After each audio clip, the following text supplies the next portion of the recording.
धर्म की जिनवानी माता की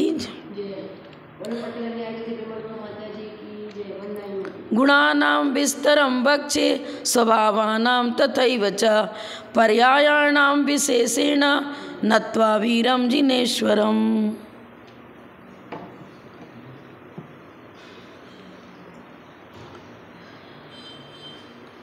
180 नंबर सूत्र। निर्विकल्पम मनोरहितम केवल ज्ञानम। मन रहित, अब मन से सिर्फ द्रव्येंद्रीय मन की चर्चा नहीं कर रहे हैं, ना भावेंद्रीय मन की चर्चा कर रहे हैं। यहाँ मन का अर्थ लिया विचार इच्छा रहित।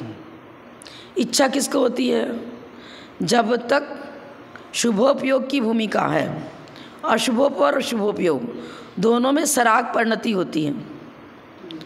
सराग अप्रशस्त राग अशुभोपयोग, प्रशस्त राग शुभोपयोग, तो दोनों ही राग, जहाँ राग है वहाँ द्वेष भी रहेगा। तो राग द्वेष जहाँ तक है वहाँ तक तो हम विचार और इच्छा से रहित नहीं कर सकते। छावसमिक ज्ञान की भूमिका तो 12वें गुण स्थान तक रहती है, लेकिन छद्मस्त अवस्था है तो वहाँ पर श्रुत ज्ञान प्रयत्नपूर्वक तत्व ज्ञान चल रहा है। अब इन्होंने निर्विकल्प ज्ञान में केवल ज्ञान लिया, क्षायिक ज्ञान, क्योंकि केवल ज्ञान होने के बाद 4 घातीय कर्म सब नष्ट हो ही गए।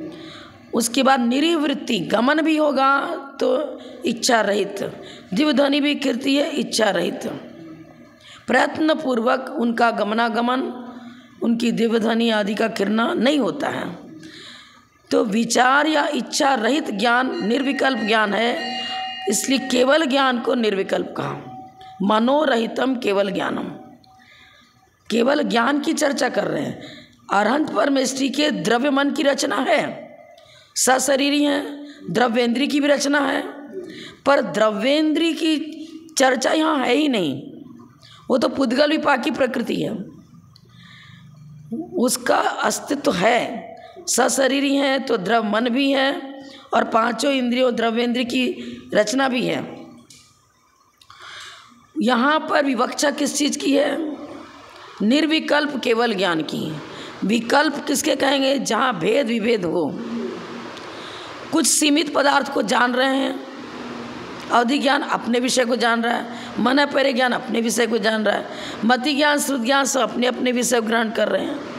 पर सभी द्रव्य सभी पर्याय सभी गुणों को द्रव्य गुण पर्याय सहित लोक अलोक के सभी पदार्थ जिसमें झलकते हैं वो केवल ज्ञान है। विकल्प माने भेद विवक्षा वहाँ है ही नहीं। आँख से ही रूप का ज्ञान होता है, कर्णेंद्रिय से ही शब्द का ज्ञान होता है। यहाँ सब विकल्प भेद चल रहा है। जहाँ इंद्रियों की सहायता नहीं है और मात्र रूपी पदार्थ को जानते हो और रूपी को न जानते हो, तो यहाँ सब अल्टरनेट मतलब कुछ है, कुछ का ज्ञान है, कुछ का नहीं है, भेद विवक्षा है ना। अब विकल्प रहित लोक अलोक सारे पदार्थ बिना प्रयत्न के स्वयमेव जिनके ज्ञान में झलकता है, ऐसे क्षायिक ज्ञान को ही यहाँ पर निर्विकल्प ज्ञान कहा। मन रहित अर्थात विचार और इच्छा रहित ऐसा ज्ञान मात्र केवल ज्ञान ही बनेगा। अवधि ज्ञान में विचार है, मन परे ज्ञान में विचार पूर्वक मन पर ज्ञान कार्य कर रहा है, लेकिन केवल ज्ञान में जानने की कोई इच्छा नहीं है। लोक अलोक स्वयं उनके ज्ञान में झलकते हैं। सूत्र 37 में केवल ज्ञान का कथन है। सूत्र 180 में विकल्प का अर्थ मन किया है और मन से अभिप्राय इच्छा या विचार का है। केवल ज्ञान इच्छा या विचार रहित होता है, अतः केवल ज्ञान को मनोरहित अर्थात निर्विकल्प कहा। छायोसमिक ज्ञान तो अवधि ज्ञान मन परे ज्ञान भी है, लेकिन वो इच्छा रहित और विचार रहित नहीं है और मर्यादित रूपी पदार्थ को ही जान रहा है। पर केवल ज्ञान में कोई ब्रांच ऐसा नहीं है कि मतलब रूपी को ही जाने या रूपी को न जाने या अरूपी को जाने रूपी को न जाने। सभी द्रव्य चाहे वो रूपी हो या अरूपी हो और बिना प्रयत्न के बिना इच्छा के ही उनके ज्ञान में झलकते हैं। केवली को सर्वज्ञ कहा, वो सर्वज्ञ कहना तो उपचार से बताया। उपचरित असद्भुत व्यवहार नय से जिनेंद्र देव को सर्वज्ञ कहा। पर केवल ज्ञान में उपचार नहीं लगेगा। केवल ज्ञान तो उनका स्वरूप है, क्षयिक ज्ञान, ज्ञान की पराकाष्ठा, स्वाभाविक ज्ञान चित चैतन्य स्वरूप जीव का स्वरूप है। स्वरूप में उपचार नहीं लगता। उपचार किस में लगेगा? उपचार रहेगा पर द्रव्य के साथ। जैसे घी का घड़ा कहा, तो घी घड़े में रखा है तो आराधा राधे भाव को लेकर के हमने उपचार लगा दिया। अब सर्वज्ञ बता रहे हैं पर द्रव्य को जानने की विवक्षा है, और जहाँ पर द्रव्य की चर्चा होगी उपचार लगेगा। तो उपचरित असद्भुत व्यवहार ने से जिनेंद्र देव को सर्वज्ञ कहा। सर्वज्ञ कहना उपचार है, लेकिन केवल ज्ञान कहना उपचार नहीं है। केवल ज्ञान शुद्ध ज्ञान, ज्ञान की पर्याय है, स्वाभाविक गुण है उसका, निर्दोष, माने जहाँ पर ज्ञानावरण कर्म का समूल अभाव हो गया है, ऐसे ज्ञान की पर्याय को केवल ज्ञान कहते हैं। वो वस्तु का स्वरूप है, ज्ञान वस्तु का स्वरूप है, और ज्ञान की शुद्ध पर्याय है केवल ज्ञान। इसलिए यहाँ उपचार नहीं लगेगा। सर्वज्ञ कहते हैं वहाँ उपचार लगता है, पर केवल ज्ञान, ज्ञान गुण की शुद्ध पर्याय है, तो वहाँ उपचार कैसे लगेगा? शुद्ध तो कर्मोपाधि निरपेक्ष शुद्ध द्रव्यार्थिक ने का विषय हो गया वो तो।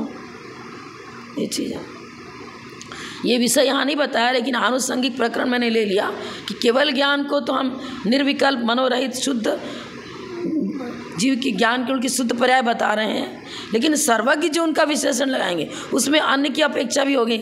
पर को जानने की चर्चा चल रही है। केवल ज्ञान में केवल ज्ञान शुद्ध ज्ञान गुण की पर्याय की चर्चा है, और सर्वज्ञ में लोक अलोक सबको जानने की चर्चा है। नय क्या करता है? जैसा विषय उसी प्रकार वस्तु का विवेचन करता है। नय का लक्षण और भेद यदि भी सारी चर्चा कर चुके हैं, फिर भी निचोड़ के रूप में कंक्लूजन जिसको बोलते हैं, संक्षेप में फिर उस विषय को हम समझने का प्रयास करेंगे। प्रमाणेन वस्तु संगृहीतार्थैकांशो नयः,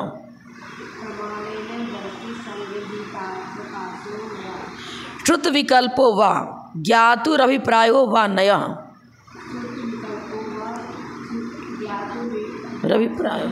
रभिप्रायो वा नयः, नाना स्वभावेभ्यो व्यावृत्य एकस्मिन् स्वभावे वस्तु नयति प्राप्नोतीति वा नयः।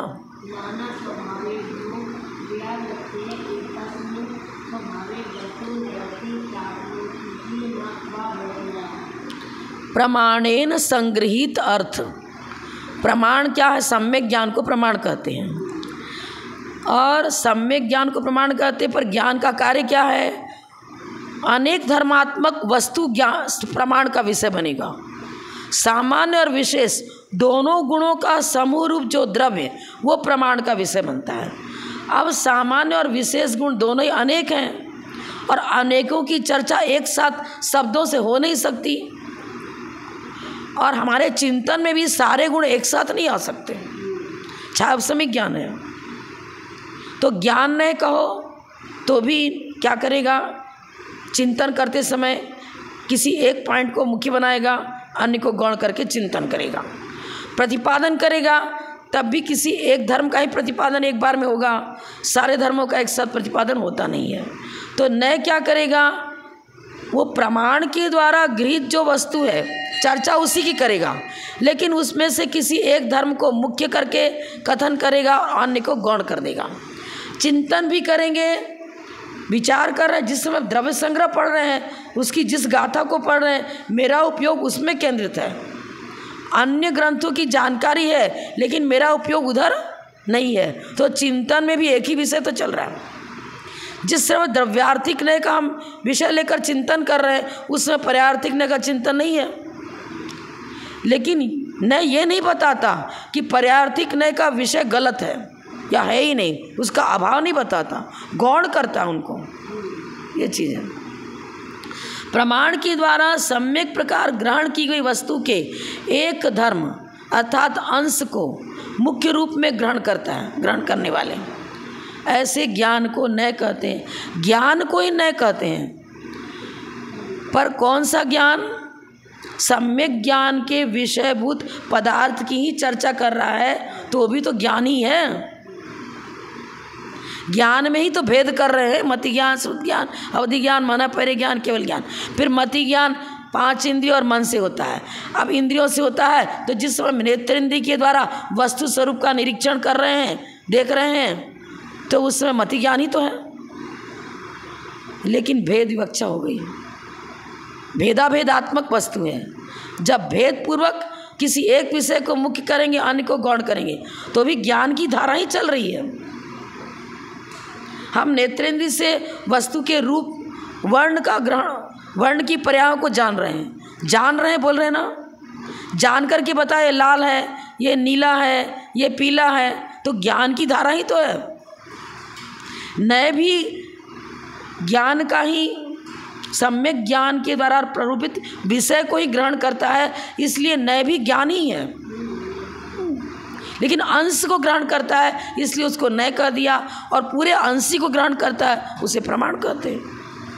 प्रमाण अनुभवात्मक है और नय भेदपूर्वक मुख्य गौण करके कथन भी करेगा और चिंतन में मुख्य गौण रहेगा। श्रुत ज्ञान के विकल्प को नय कहते। विकल्प माने भेद। श्रुत ज्ञान प्रमाण, पांचों ज्ञान को प्रमाण कहा ना। अब श्रुत ज्ञान का जो विषय है उसमें किसी एक धर्म को ग्रहण करता है, तो श्रुत ज्ञान के विकल्प को नय कहते हैं। विकल्प माने भेद विवक्षा। भेद विवक्षा पूर्वक चिंतन चलेगा। तो जहाँ भेद विवक्षा है वहाँ सारे का समूह एक साथ हमारे चिंतन का विषय नहीं बन पड़ा। सारे धर्म एक साथ चिंतन के विषय नहीं बन पाते। तो क्या लिख रहे हैं? श्रुत ज्ञान के विकल्प अर्थात भेद को, विकल्प को चाहे भेद को नय कहते हैं। ज्ञाता के अभिप्राय को नय कहते हैं। अभिप्राय मतलब जैसा प्रकरण है उस वक्ता के अभिप्राय को नय कहते हैं। ज्ञाता के अभिप्राय को कहो चाहे वक्ता के अभिप्राय को कहो। हमने अपना विषय रखा था कि आचार्य सन्मति सागर महाराज की आज दीक्षा जयंती है, उनके विषय में ही चर्चा करेंगे। तो ये ज्ञाता का अभिप्राय हो गया, विषय हो गया हमारा ये। अब उसी विषय को हम लेंगे। यद्यपि तपस्वी अन्य साधु भी हैं, लेकिन उनको हम यहाँ उनका विवेचन करना, उनका कथन करना, ये अभी मेरा अभिप्राय नहीं है।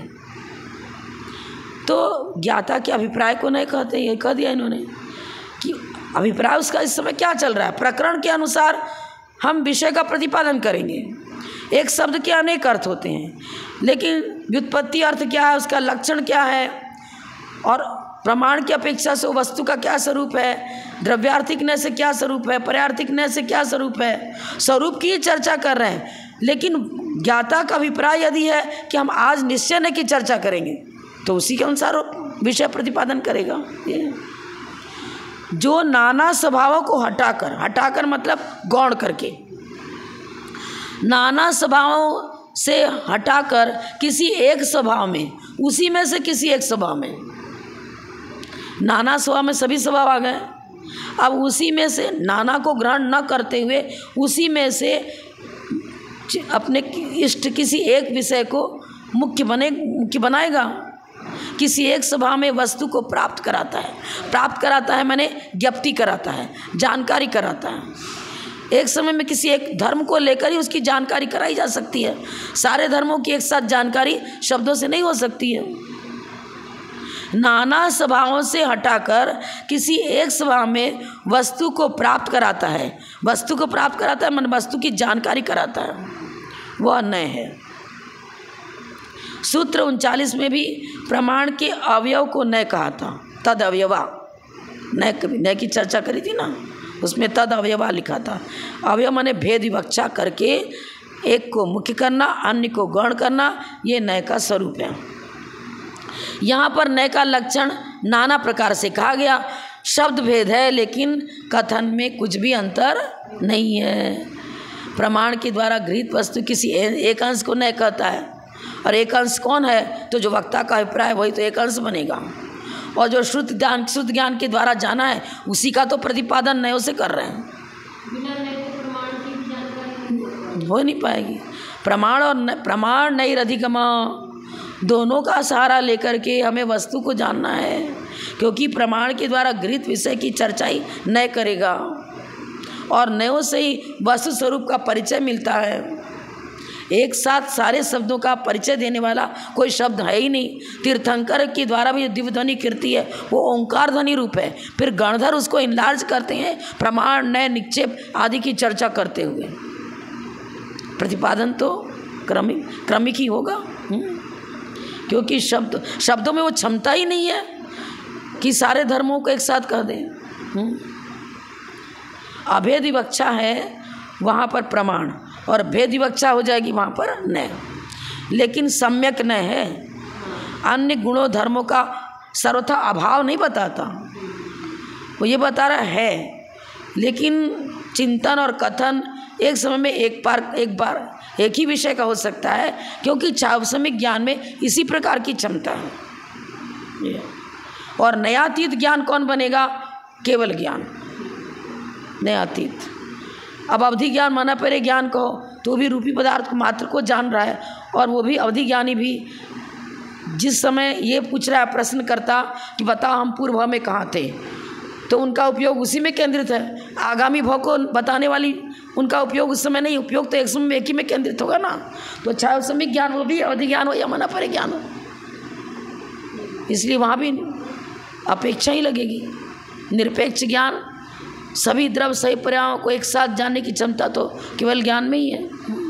नए श्रुति ज्ञान का ही भेद बनेगा। अवधि ज्ञान माना पहले ज्ञान में नए घटित नहीं है, लेकिन ज्ञान तो है।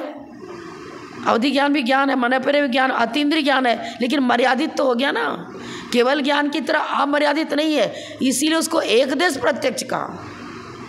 अवधि ज्ञान माने पहले ज्ञान को एक देश प्रत्यक्ष का विकल्प तो हो गया ना उसमें।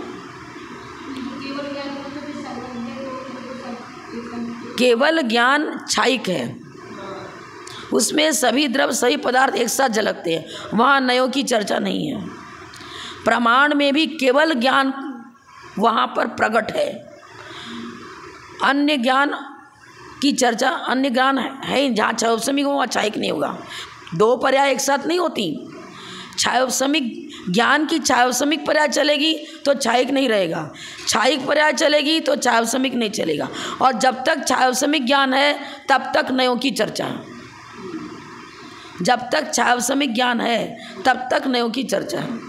मुख्य गौण करके कथन कौन करेगा? छायोपसमिक ज्ञान वाला।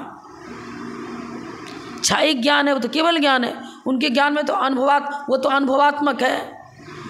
प्रतिपादन तो वचनों से होता है, तो द्रव्य श्रुत आ गया वहाँ। तो द्रव्य श्रुत वचनात्मक है, बाकी सभी ज्ञान अनुभवात्मक हैं, केवल ही अपने स्वस्वरूप का अनुभव मात्र करते हैं। वो चूँकि उनके पास वचन वर्णाओं का स्टॉक है, नहीं चाहते हुए बिना विचार के बिना इच्छा के, टैंक तो खाली होना है ना। वचन वर्णाओं को लेकर सिद्ध पर्याय में थोड़ी जाएंगे। वचन वर्णाओं का स्टॉक खाली होना ऑटोमेटिक, वो ऑटोमेटिक सब कुछ होता है, दिव्य ध्वनि कीर्ति है। और वो चाहते नहीं कि मैं बोलूं, मुझे बोलना है। भाई भागन बस जोगे बसाए, तुम दुनिया सुन विभ्रम न साहब। इसका भी गहरा अर्थ भव्य जीवों के पुण्य वर्णाओं के अनुसार वो दिव्य ध्वनि कीर्ति है, और उनका गमनागमन भी होता है निरीवृत्ति से, बिना इच्छा के। केवल ज्ञान अनुभवात्मक है, उपयोग पूर्वक इच्छा पूर्वक पर द्रव्य को वो नहीं जानते हैं। इच्छा पूर्वक विचार पूर्वक प्रयत्न पूर्वक पर द्रव्य को नहीं जानते हैं। इसीलिए तो केवल ज्ञान को ज्ञान गुण की शुद्ध पर्याय कहा, और वो शुद्ध निश्चय का विषय रहा। लेकिन सर्वज्ञ कहेंगे, अब पर की तरफ चर्चा हो गई। प्रदेश भेद जिसमें है वो अन्य द्रव्य प्रदेश भेद पूर्वक है, जीव के स्वरूप में, केवली के स्वरूप में गर्भित नहीं है छह द्रव्य। जिसमें प्रदेश भेद होता है, उन पदार्थों को जहाँ जानते हैं वहाँ पर उपचरित अनुपचरित आदि की चर्चा होगी। और परद्रव्य जिनका संश्लेष संबंध भी नहीं है, बिल्कुल अलग है, तो सर्वज्ञ कहने में उपचरित असद्भुत व्यवहार नहीं लगेगा। आगे सर्वार्थ सिद्धि में बताया अनेकांतात्मक वस्तु में विरोध के बिना, माने एक दूसरे का निष्कासन नहीं कर रहे हैं, वस्तु को अनेक धर्मात्मक स्वीकार करते हुए फिर प्रश्नकर्ता के अनुसार हेतु की मुख्यता से साध्य विशेष की यथार्थता की प्राप्त कराने में समर्थ प्रयोग को नय कहते हैं। विशेष लगा दिया ना, साध्य हुआ द्रव्य। अब उस द्रव्य के अंदर किस गुण को साधना चाह रहे हैं, जिस गुण को साधना चाह रहे हैं, जिस धर्म को साधना चाह रहे हैं, वो विशेष हो गया। पर वो विशेष भी चर्चा उसी द्रव्य की कर रहा है, सामान्य को छोड़कर विशेष नहीं है। हाँ, यथार्थता के प्राप्त कराने में समर्थ, यथार्थता का ही परिचय देता है नय भी। यथार्थता के प्राप्त कराने में समर्थ प्रयोग को नय कहते हैं। ये चीज है। विशेष माने पर्यार्थिक नय, तो नय पर्यार्थिक नय नय तो है ही ना। द्रव्यार्थिक नय में द्रव्य का कथन करना जिसका प्रयोजन है वो द्रव्यार्थिक नय हो गया, पर्याय का कथन करना जिसका प्रयोजन है वो पर्यार्थिक नय हो गया। नय तो दोनों ही हैं, नय के तो दो भेद हैं। विशेष में जब द्रव्यार्थिक नय को विशेष बनाते हैं, मुख्य बनाते हैं, तो वो मुख्य हो गया। जब पर्यार्थिक नय को मुख्य बनाएंगे तो वो मुख्य हो गया। आपको हमने कई बार ये बता चुके विषय, स्वरूप में गौणता मुख्यता नहीं होती है, चिंतन मनन और प्रतिपादन में गौणता मुख्यता होती है। वस्तु स्वरूप में तो द्रव्य और पर्याय दोनों शामिल हैं। गुण पर्याय व द्रव्यम, द्रव्य का स्वरूप ये बताया। स्वरूप में मुख्यता गौणता नहीं होती है, पर सारे स्वरूप का चिंतन मति ज्ञान श्रुत ज्ञान के द्वारा एक साथ नहीं हो सकता है। वो छावसमिक ज्ञान है, छद्मस्त जीव है। सभी द्रव्य सही पर्यायों को एक साथ जानने की क्षमता मात्र केवल ज्ञान में है। इसलिए मुख्यता गौणता पूर्वक नय प्रणाली से वस्तु स्वरूप की जानकारी कराई जाती है और जानकारी की जाती है। नय दो प्रकार का है, दुर्नय और सुनय। सापेक्ष अर्थात सविकल्प सुनय है और निरपेक्ष निर्विकल्प दुर्नय। ऐसा क्यों कहा? निरपेक्ष का क्या मतलब? जैसे सांख्य, न्यायिक, वैशेषिक, बौद्ध वस्तु को अनेक धर्मात्मक नहीं मानते। वो कोई सर्वथा नित्य बता रहा है, कोई सर्वथा अनित्य बता रहा है, कोई मात्र सामान्य धर्म को मानता है, कोई मात्र विशेष धर्म को मानता है। ये हो गया दुर्नय। वस्तु को अनेक धर्मात्मक स्वीकार करते हुए जब अन्य को गौण, एक को मुख्य कथन करते हैं, तो वो नय सापेक्ष नय कहलाता है। और उसी सापेक्ष नय को सुनय कहा और निरपेक्ष नय को मिथ्या नय कहा। निरपेक्ष नय वो मिथ्या, सापेक्ष नय सम्यक। जो निरपेक्ष नय उसको दुर्नय। निरपेक्ष अन्य धर्म का निष्कासन का सर्वथा अभाव बताता है ना। गौण नहीं कर रहा है, सर्वथा अभाव बता रहा है। वस्तु को एक धर्मात्मक स्वीकार कर रहा है। सर्वथा नित्य, सर्वथा अनित्य, सर्वथा एक, सर्वथा अनेक पढ़ चुके ना पूरा। हमने नया भाष तो पढ़ चुके पहले। इस प्रकार नय की व्युत्पत्ति कथन। हाँ, सम्यक प्रमाण के द्वारा गृहीत वस्तु की चर्चा नहीं करते हुए मनगढ़ंत अपने चिंतन मात्र को स्वीकार कर रहा है। सबसे पहले वस्तु को अनेक धर्मात्मक स्वीकार करो, उसके बाद उसमें से एक एक धर्म को सापेक्ष, अन्य को सर्वथा उनका अभाव नहीं बता रहा है, तब तो सम्यक नहीं है। और सर्वथा अभाव बता दे तो मिथ्या नहीं, दुर्नय। अब निक्षेप किसे कहते बताएंगे। प्रमाण नयोर निक्षेपणम आरोपणम निक्षेपः।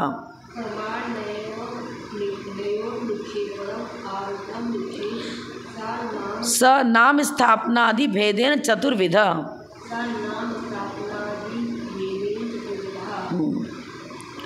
प्रमाण और नय षष्ठी विभक्ति द्विवचन का प्रयोग किया है। नययोः देवस्य देवयोः यहाँ नयो षष्ठी विभक्ति द्विवचन है।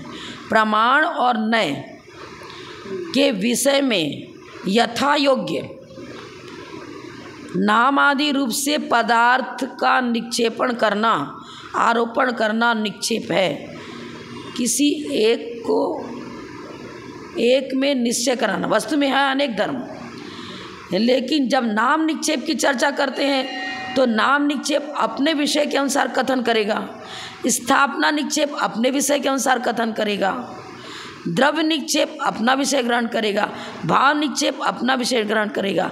लेकिन सभी के सभी निक्षेप प्रमाण और नय के विषय को ठुकराते नहीं हैं, उनके ही विषय को क्लियर करने के लिए। अब भगवान महावीर का नाम भी भगवान को केवल एक भगवान महावीर के अरहंत परमेश्वर की चर्चा कर रहे हैं। एक किसी का नाम, किसी बच्चे का नाम, अपने पुत्र का नाम किसी ने महावीर रख दिया, अब नाम निक्षेप क्लियर करेगा ना कि भाई लोक व्यवहार के लिए, द्रव्य गुण क्रिया आदि की अपेक्षा लिए बिना लोक व्यवहार के लिए उसको हम महावीर नाम रख के पुकार रहे हैं संदर्भ के अनुसार। ऐसा है कि ये निक्षेपों की चर्चा तत्वार्थ बहुत अच्छी करी है और एक एक का उन्होंने कथा है, मैंने संदर्भ के अनुसार, प्रकरण के अनुसार वस्तु स्वरूप का जो निर्णय कराता है, अन्य में से हटाकर किसी एक में क्षेपण करना, नियामक वस्तु के स्वरूप को नियमित करना, सही रूप में उसका निर्णय देना। धर्म तो अनेक हैं, किसी को हम सर्वथा नहीं गलत कर सकते। जब नाम निक्षेप की चर्चा चल रहा है तो नाम निक्षेप कहेगा देखो लोक व्यवहार के लिए हम इसे महावीर कह रहे हैं, ये अरहंत नहीं है, ये केवली नहीं है, ये 24वें तीर्थंकर नहीं है, ये किसी व्यक्ति का एक पुत्र है, लेकिन उन्होंने नामकरण इसका महावीर कर दिया है, इसलिए इसको हम महावीर कर रहे हैं। हाँ, इस तरह से प्रत्येक की चर्चा करेंगे।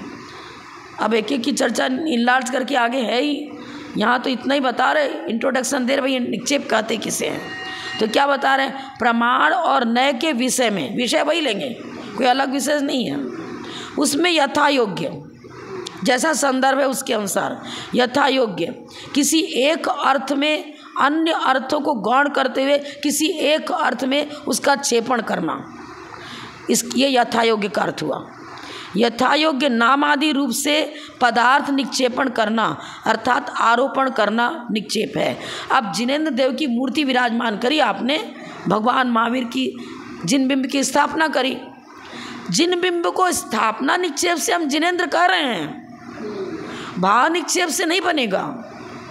नाम निक्षेप, क्या नाम निक्षेप से वो भगवान है? अरे पंचकर्णाटक महोत्सव के द्वारा उसमें सूर्य मंत्र आदि दे करके उन्हें जिनेंद्र देव के जो गुण हैं उस गुणों का उसमें आरोपण किया गया है।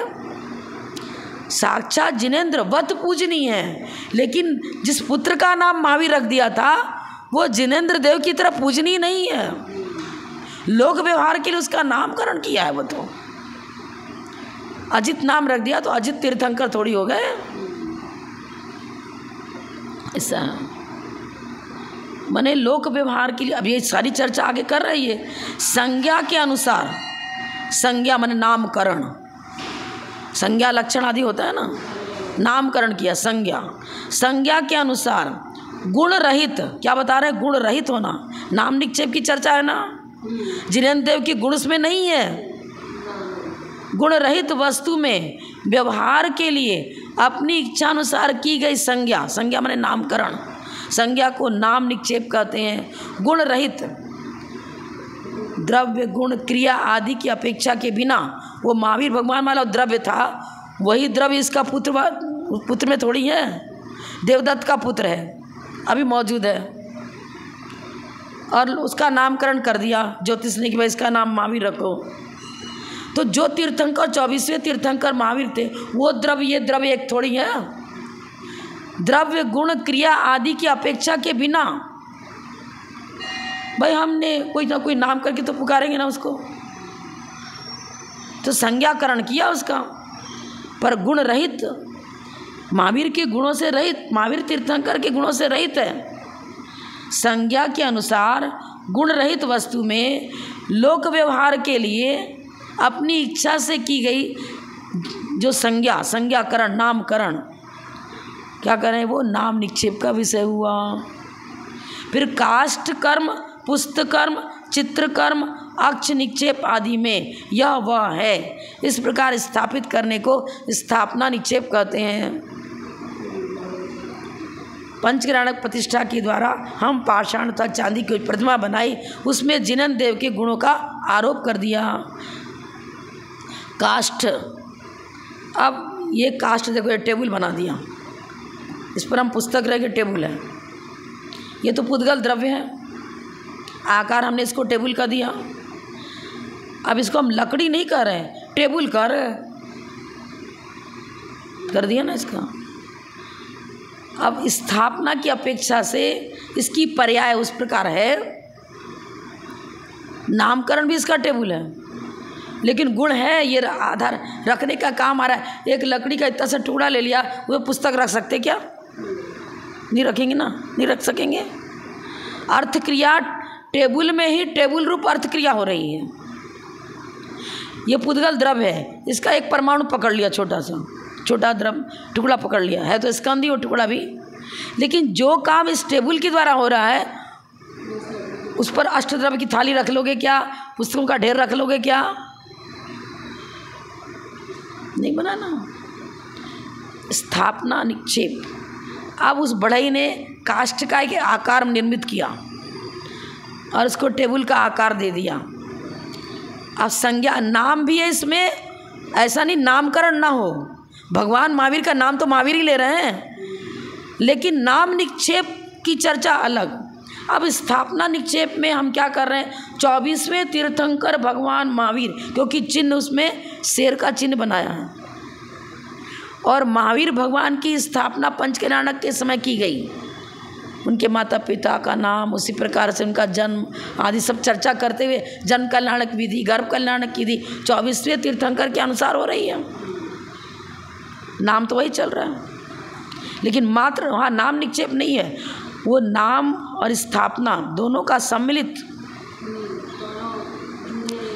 नाम निक्षेप नहीं बोल रहे हैं, नामकरण वही है, क्योंकि भगवान महावीर का चिन्ह था शेर का चिन्ह, और मूर्ति में वो शेर का चिन्ह ही बना रहे हैं, और आकृति पुरुषाकार वैसी की वैसी दे रहे हैं, तदाकार स्थापना कर रहे हैं। स्थापना दो प्रकार की होती है, तदाकार और अतदाकार। अब आपने एक नारियल रख दिया, उस पर सिंदूर वगैरह लगा दिया और कह दिया हमारे क्षेत्रपाल हैं, अतदाकार स्थापना। ऐसा पहले सुनने में आया, ग्रंथ में आया होगा कहीं ना कहीं, मैं ग्रंथ का नाम नहीं बता सकती, कि कभी जंगल में जा रहे हैं, उनको पूजन का नियम है, जिन बिंब का पूजन, अभिषेक आदि का जो भी उनका नियम जो भी हो। अब वो क्या करते हैं, पीछे मंदिर मिला नहीं है, नहीं तो सुपारी रख करके, जो कि जब मोक्ष होता है, तीर्थंकर सब समेत शिखर से मोक्ष गए, तो जिस स्थान से जो तीर्थंकर मोक्ष गए वहाँ वज्राकार, मतलब एक सुपारी के आकार का चिन्ह बन जाता है, देवों के द्वारा बनाएगा, जो भी समझ लो, वो तो प्रथमान योग से आप देख लेना, वो सुपारी के आकार का चिन्ह होता है। और ग्रंथ में भी यही आया कि जिन भी नहीं मिल रहा है तो एक सुपारी ही रखते हैं वो, और उसी को स्थापना के रूप में मान लेते हैं कि यही मंदिर है, जिन चैत्यालय है, और फिर पूजन करते हैं अपनी विधि पूर्वक, और फिर उसका विसर्जन कर देते हैं समुद्र में। स्थापना निक्षेप में क्या कर रहे हैं?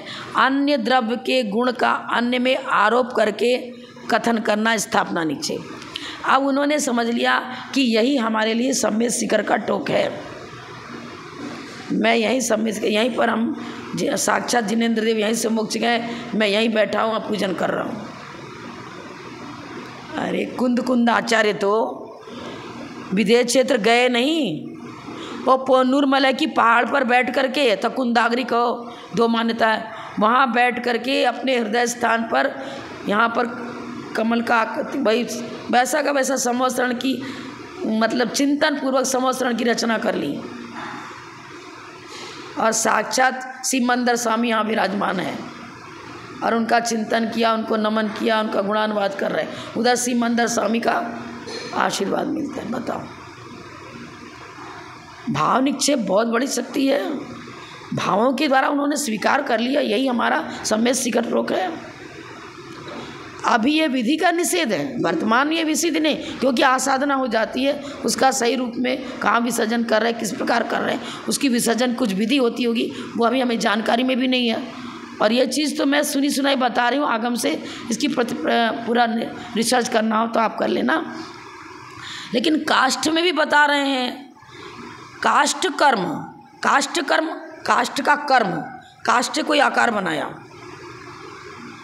आपने काष्ठ के आचार्य श्री की मूर्ति बना ली या यक्ष यक्षी की मूर्ति बना ली, अब उसको काष्ठ नहीं कह रहे हो, उसको यदि पद्मावती की मूर्ति बनाए तो आप कह रहे ये पद्मावती है, ये क्षेत्रपाल है, ये पद्मावती है, ये आचार्य श्री की मूर्ति बनाई गई तो उनका नाम लेकर कथन कर रहे हो। आपने पीतल का एक कलश बनाया, अरे वो पीतल वाला पीतल द्रव्य लाना, पीतल मंगवा रहे हो कि कलश मंगवा रहे हो? आकार दी कलश का, कलश की अर्थ क्रिया गुणधर्म अलग हो गया, क्योंकि पर्याय उसकी अब कलश रूप है। ये कर काष्ठ कर्म, काष्ठ कर्म, पुस्तक कर्म, चित्र कर्म। चित्र यहाँ अंकित है, मान लो कि अभी आचार्य विद्यासागर महाराज की चित्र अंकित किए बैनर में, आचार्य गणनियार का विजयमती माता जी का फोटो बनाया। अब हम क्या कहते हैं, ये गणनियार का विजयमती माता जी हैं, इनसे हमने दीक्षा ली थी, परिचय दे रहा है ना फोटो में, वो तो कागज़ का टुकड़ा, पर कागज़ का टुकड़ा नहीं बता रही हूँ मैं, चित्र कर्म बता दिया ना। चित्र किसका चित्र बनाया गया है? किसी वनस्पति का चित्र है कि किसी व्यक्ति का चित्र है कि किसी सच्चे देव सात गुरु का, मतलब जो भी आपने उसमें चित्रित क्या क्या चित्रित किया है नक्शे में, तो चित्रकर्म भी बता रहे हैं ना। ये अक्ष निक्षेप, वो गोटी वगैरह खेलते हैं ना, तो उसमें बादशाह वजीर आदि की कल्पना करते हैं। अरे ताश खेलते हैं, उसमें भी बादशाह क्या क्या सब इक्का दुक्का पंचा, हमें मालूम नहीं, करते रहते हैं उसमें बादशाह वजीर आदि क्या करते हैं। आप देख लो, ताश तो मैं भूल गई कैसे क्या था, लेकिन उसमें सब उसमें एक ही चित्र बनाते हैं, दो रहेगा तो दो बनाते हैं, हाँ बनाए रहते हैं। ताश खेलते हैं, उसमें भी अलग अलग चित्रित करते हैं। तो ये हो गया स्थापना निक्षेप। अब स्थापना निक्षेप में पूज्यता अपूज्यता की चर्चा करेंगे। तो सच्चे देव शास्त्र गुरु का यदि स्थापना पंचराणिक विधि से की गई है तो पूज्यता है। अब स्थापना निक्षेप में तो ये बता रहे कि काष्ठ कर्म, अब मान लो पाषाण की मूर्ति दुकान में रखी हुई है, अभी कारीगर ने बना के रखा है, आकृति बनी है, वो कहेंगे भैया हमें तो भगवान महावीर की मूर्ति चाहिए, आपने इस महावीर का चिन्ह बना रखा है और सुंदर मूर्ति भी है, यही मुझे दे दो। अभी पूज्य नहीं है, हम मूर्ति लाए हैं निर्गंत मुद्रा में पद्मासन से विराजमान, मूर्ति को आप चुन करके ला रहे हो। कहाँ से? वहाँ गए थे मार्केट में जहाँ मूर्ति बनती है, शिल्पकार ने मूर्ति बना के रखी है। अब आपका लक्ष्य क्या है? नैगम ने आपने क्या पढ़ा था? नैगम ने में मैं प्रस्थ लेने जा रहा हूँ। प्रस्थ संकल्प तो है मूर्ति लाने का। अब नैगम ने में क्या किया? यहाँ क्या लिख रहे हैं? प्रमाण और नए के विषय में यथा योग्य निक्षेप काम करता है। अब नैगम नए का विषय भी निक्षेप में शामिल है ना। ये लिख रहे हैं प्रमाण और नए के विषय में निक्षेपण होता है, निक्षेप उसी में काम करता है। अर्थ क्रिया निक्षेप की उन दोनों को लेकर हो रही है। अरे मुझे भगवान महावीर की मूर्ति लानी है, कहाँ से लाऊं? जयपुर जाना है, अमुक दुकान में अच्छी मूर्ति मिलती है, वहाँ जाना है, वहाँ। अब चले आप भगवान महावीर की मूर्ति लाने के लिए, लेकिन जब तक पंचकल्याणक नहीं होता है तब तक आप उनको अर्घ चढ़ाकर उनकी पूजा नहीं कर रहे हो। प्रारंभिक भूमिका लेकिन यहीं से बन गई, निक्षेप की चर्चा यहीं से चालू हो गई। मुझे पाषाण वाली मूर्ति लानी है, मुझे सोने की मूर्ति खरीदनी है, वहाँ लानी है, मुझे चांदी की मूर्ति बनवा कर लानी है। संकल्प भगवान महावीर की मूर्ति बनाने की चल रही है, अथवा पार्श्वनाथ भगवान किसी भी चल रही है, लेकिन जिनेंद्र देव की चर्चा हम कर रहे हैं। जिस समय दुकान में पहुँचे लेने के लिए मूर्ति, उस समय भी हमें अमुक मूर्ति चाहिए, इस प्रकार की चाहिए, पद्मासन वाली चाहिए। भगवान महावीर की, आदिनाथ की, पार्श्वनाथ की, जिनेंद्र देव की ही चर्चा चिंतन चल रहा है। प्रमाण और नय के विषय में यथा योग्य अभी पूजा नहीं कर रहे हैं, अभी तो लाएंगे, पंचक्रांत प्रतिष्ठा कराएंगे, वेदी विराजमान करेंगे। अब पूज्यता अब प्रारंभ हुई, लेकिन प्रारंभिक भूमिका वहीं से चल गई। भगवान महावीर को लाना है, मंदिर बनाना है, विराजमान करना है। चल मतलब अपने अपने विषय को लेगा सब। हाँ सब यहाँ काष्ठ कर्म, पुस्तक कर्म, चित्रकर्म, अक्ष निक्षेप आदि सभी ले लिया ना। अब अक्ष निक्षेप में क्या, स्थापना निक्षेप से, अरे स्थापना निक्षेप से पूज्यता है, लेकिन जब पूज्यता तब आएगी जब उसमें उन गुणों का आरोप किया जाएगा। अभी मंदिर में दुकान में रखी मूर्ति में अभी उन गुणों का आरोप नहीं हुआ है। ढांचा हमने देखा, आकृति देखी, चयन करके लाए, मूर्ति वास्तु शास्त्र के अनुसार बिल्कुल सही है, लेकर आ गए, योग्य प्रक्रिया करेंगे। अभी वो प्रस्थ लाने का विचार कर रहा है कि मुझे प्रस्थ बनाना है। जा तो रहा, अभी जंगल में जा ही रहा है, अरे लकड़ी काटा भी नहीं है, आकृति भी नहीं बनाई है, तो अभी कोई पूछता है क्या कर रहे हो, प्रस्थ लेने जा रहा हूँ, पूजन करने जा रहा हूँ। जब चिंतो तब सहस फल, चिंतन किया कि मुझे मंदिर जाना है, पूजन करना, 1000 उपवास का फल मिलता है, लखा फल गण 1 लाख उपवास का फल। चिंतन विशुद्धि बढ़ रही है, हमें वीतराग भगवान के दरबार में जाना है। तो बहुत गहराई है जैन फिलॉसफी में। जब लोग परम पूज्य अपथम गणनीयारिका रत्न श्री 105 विजयमती माता जी की जय। जय।